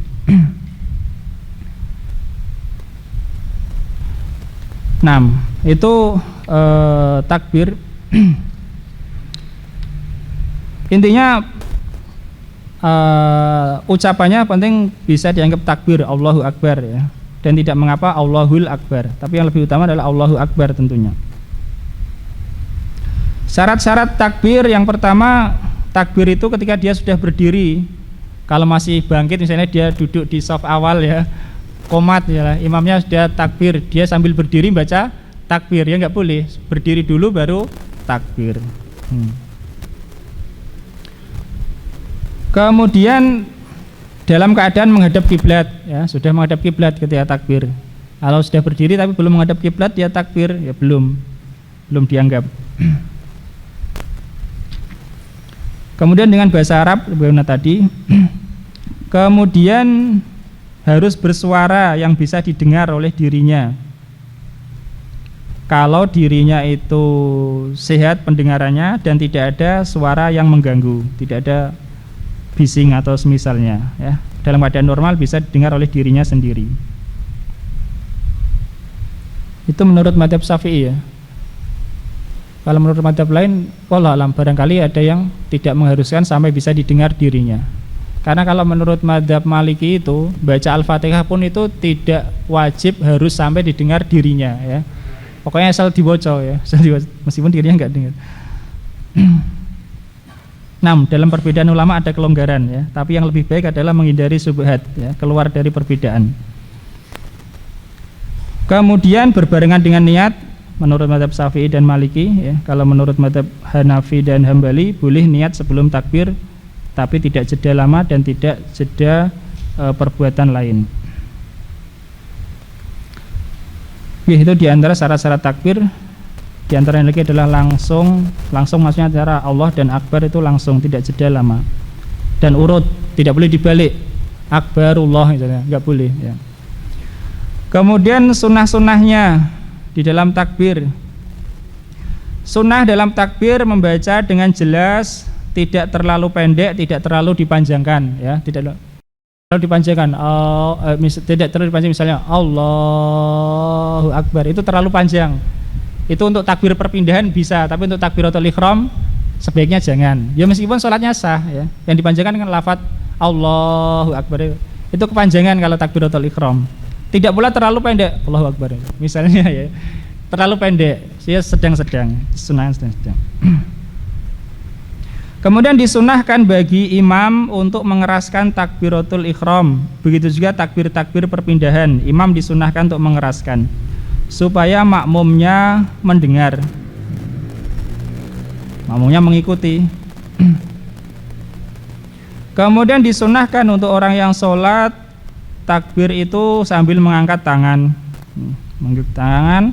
sampai telapak tangannya itu sejajar pundaknya. Dan ini sama sejajarnya dengan ketika sujud, ya kan? Ketika sujud telapak tangan sejajar pundak, ya.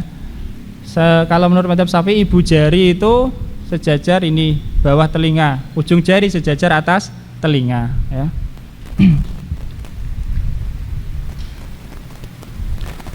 Oke, kemudian setelah itu diturunkan dan sedekap. Dari Ibnu Umar radhiyallahu anhu bahwa Nabi sallallahu alaihi wasallam kana idzaftataha sholata rafa'a yadayhi hadwa mankibaihi wa idza kabbara liruku' wa idza rafa'a ra'sahu minar ruku'.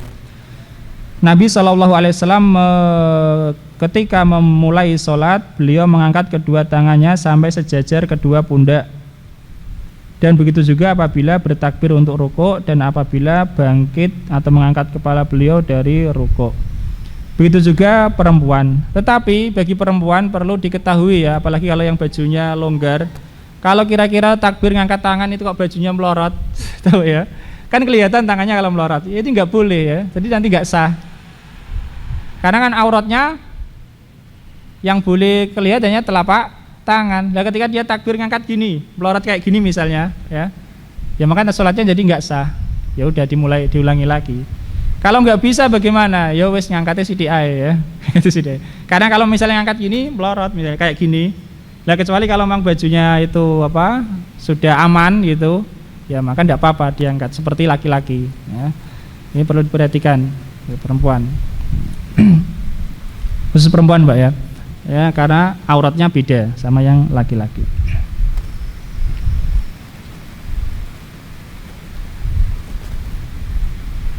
Oke, kemudian disunahkan juga telapak tangannya ini tidak tertutup ketika takbir itu, ya, tampak, ya, tidak tertutup. Intinya ini adalah masalah ittiba, ya, mengikuti Nabi Shallallahu Alaihi Wasallam dalam mengangkat tangan ini.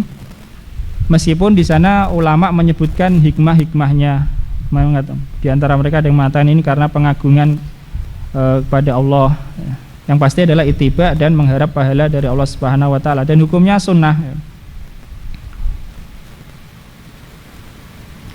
Kemudian kalau misalnya orang nggak mampu mengangkat tangan setinggi itu pundak, ya diangkat semampunya, ya diangkat semampunya. Karena Nabi bersabda, "Idza amartukum bi amrin fa'tu minhu mastata'tum." Kalau aku perintahkan pada kalian suatu perintah, maka lakukanlah semampu kalian. Kalau dia nggak mampu mengangkat persis, mampunya itu lebih rendah atau lebih tinggi, mana yang dia pilih? Lebih tinggi ya, karena itu sudah lebih ya. Seandainya nggak mampu persis, mampunya itu lebih rendah atau lebih tinggi ya. Lebih tinggi lebih baik daripada milih yang lebih rendah. Seandainya milih lebih rendah pun sudah menjalankan sunnah. Seandainya tangannya cacat atau bagaimana, tetap dia angkat ya, tetap diangkat. Wallahu ta'ala alam. Itu sampai rukun yang kedua. Rukun yang kedua, yang pertama adalah niat, yang kedua adalah takbiratul ihram ya. Insyaallah itu tadi rukun-rukun sholat menurut mazhab Syafi'i.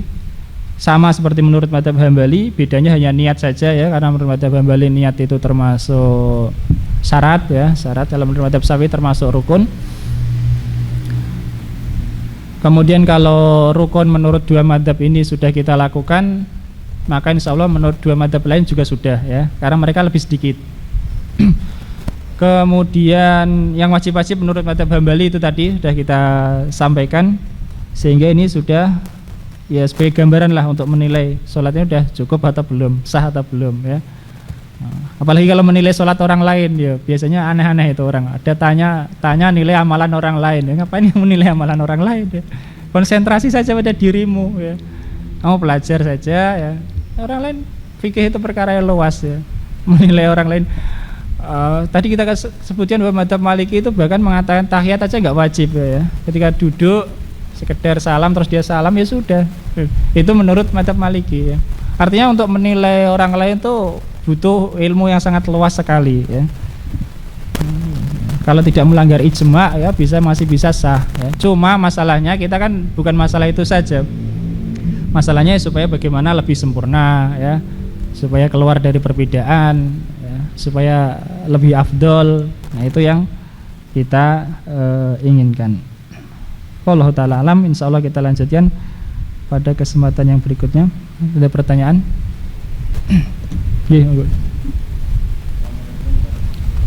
Waalaikumsalam warahmatullahi wabarakatuh. Kaitan dari adab pergi ke masjid tadi ada yang terlewat Ustadz kalau tidak salah, ketika mau ke masjid, ketika ada adzan, mendengar adzan wajib itu kelihatannya belum disebutkan. Nah, itu menjawab adzan ya, itu kan bagaimana hukumnya, itu kelihatannya terlewati. Ya, terima kasih. Kalau yang dimaksud hanya masalah menjawab adzan itu pada ketika kita membahas tentang adzan dulu ya, kan adzan ada tersendiri. Enggak, memang betul itu termasuk semuanya, termasuk adab-adab. Hanya saja di sini penulis hanya mengkhususkan adab berjalan menuju sholat itu aja ya. Bukan adab sebelum sholat ya, adab ketika berjalan menuju sholat itu saja yang yang ditekankan. Adapun masalah menjawab adzan atau gosok gigi misalnya, atau pakai minyak wangi ya, yaitu beda lagi. Ini hanya masalah berjalannya saja. Nah, wallahu a'lam.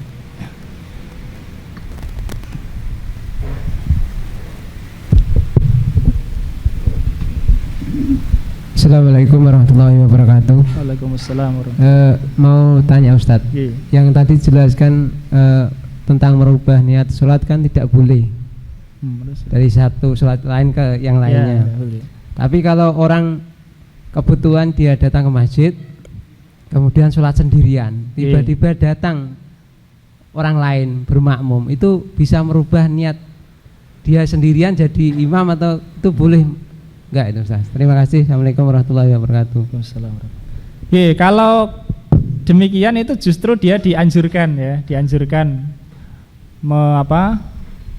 berniat mengimami gitu, berniat mengimami. Artinya ini bukan masalah merubah zat sholat itu ya, cuma merubah dari sendiri menjadi imam. Tidak mengapa ya, tidak mengapa. Bahkan dari sholat sendiri menjadi makmum juga mungkin saja. Itu secara fikih mungkin saja, secara fikih. Misalnya dia sholat sendiri, tiba-tiba dilihat di depannya ada orang sholat, dia rubah niatnya jadi makmum, mungkin saja, dan itu boleh. Kalau merubah niat jadi imam karena ada orang yang mengikuti, bahkan disunahkan ya, dianjurkan. ya, dianjurkan supaya dapat pahala jamaah dia. Nah, supaya dapat pahala jamaah, dia tahu ada yang mengikuti dia rubah niatnya menjadi apa? Menjadi imam, ya. Itu dianjurkan. Adapun yang dilarang tadi atau yang nggak bisa tadi, yaitu sholat wajib dirubah ke sholat wajib lain, duhur dirubah jadi asar misalnya, atau sholat wajib dirubah ke sholat sunnah tertentu, nggak bisa ya. Artinya sholat duhur tapi dirubah menjadi tahiyatul masjid misalnya, ya nggak bisa. Atau sholat sunnah dirubah jadi wajib, nggak bisa. Yang bisa itu hanya sholat sunnah tertentu dirubah menjadi sholat sunnah mutlak, ya. Itu yang bisa, ya. Apa mungkin seperti itu? Ya kalau secara mungkin sih mungkin saja, ya. Misalnya orang misalnya saja ya, sholat gerhana sendirian ya, di masjid. Tiba-tiba ada datang mau jamaah sholat gerhana, ya, dia rubah ya. Atau sholat taraweh misalnya sendirian terus dirubah jadi sholat sunnah mutlak terus dia ikut jamaah, itu mungkin saja. Wallahu a'lam.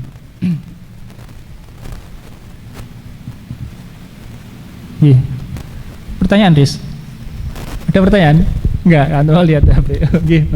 Assalamualaikum Ustaz, izin bertanya Ustaz. Waalaikumsalam. Kalau menggabungkan dua niat sholat sunnah, misal sholat tahiyatul masjid dan sholat qobliyah, boleh gak Ustaz? Itu boleh. Tapi ada kaedahnya ya, jadi tidak semua sholat sunnah itu dua-dua terus digabung, enggak ya.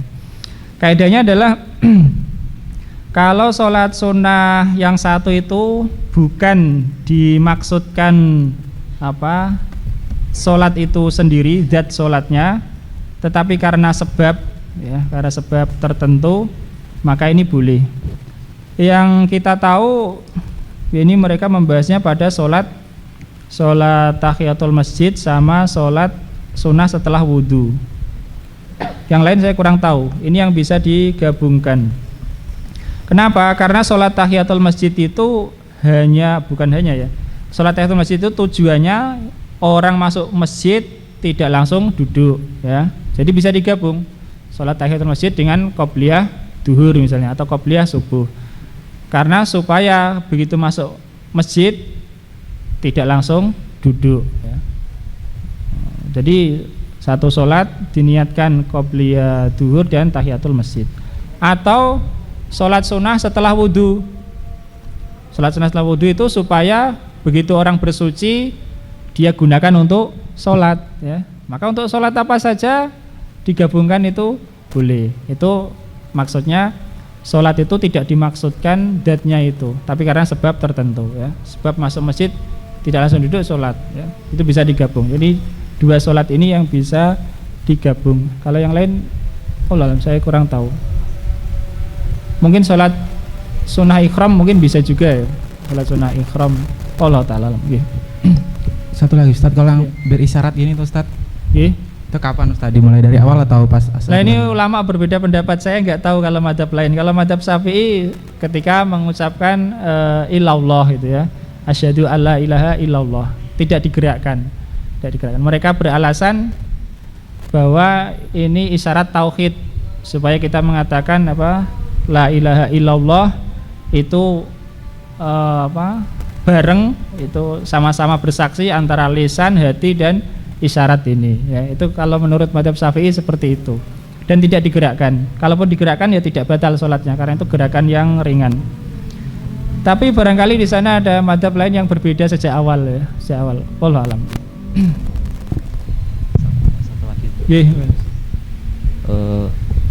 Ada sebuah hadis yang diriwayatkan dari Aisyah bahwasanya Nabi ketika mendapati dua pilihan, beliau senantiasa memilih yang lebih ringan. Itu apakah bisa diamalkan pada mazhab? Diterapkan pada iya. Perbedaan ulama? Iya. Tidak bisa. Jadi Nabi itu kalau diberi pilihan dia pilih yang ringan. Tapi juga di sana ada hadis Allah mencintai kalau orang itu berbuat amal maka dilakukan sebaik-baiknya. Itu tidak bisa dilakukan pada itu. apalagi itu memilih yang ringan, itu bahaya justru ya. Justru yang diterapkan itu adalah hadis menghindari syubhat. Karena namanya kalau ulama beda pendapat, misalnya ulama beda pendapat tentang makan bekicot misalnya ya. Ada yang mengatakan boleh, ada yang mengatakan haram. Maka memilih yang mudah ya enggak ya. Jadi dia milih menghindari syubhat ya. Itu bisa saja kalau tidak mengandung syubhat, tapi karena mengandung syubhat ya enggak boleh pilih yang ringan ya. Kecuali kalau terpaksa, itu beda lagi kalau terpaksa ya, darurat. Kalau darurat lebih baik syubhat daripada yang haram tentunya ya. Tapi kalau keadaan longgar maka harus menghindari syubhat ya. Ada menghindari syubhat. Jadi hadis itu kalau tidak ada dosa kan gitu. Nah kalau syubhat itu kan ada kemungkinan dosa ya. Syubhat ada kemungkinan dosa, maka beliau orang yang paling jauh dari dosa. Nah, intinya sebaiknya menghindari syubhat. Al-khuruj minal khilaf aula. Keluar dari perbedaan lebih utama. Oke.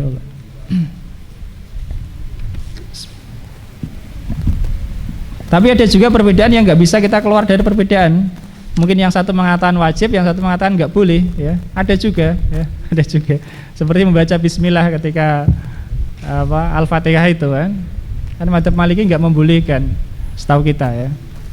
Madzhab Syafi'i mewajibkan. Gimana mau keluar ya? Ya. Itu. Kita baca wallahu alam.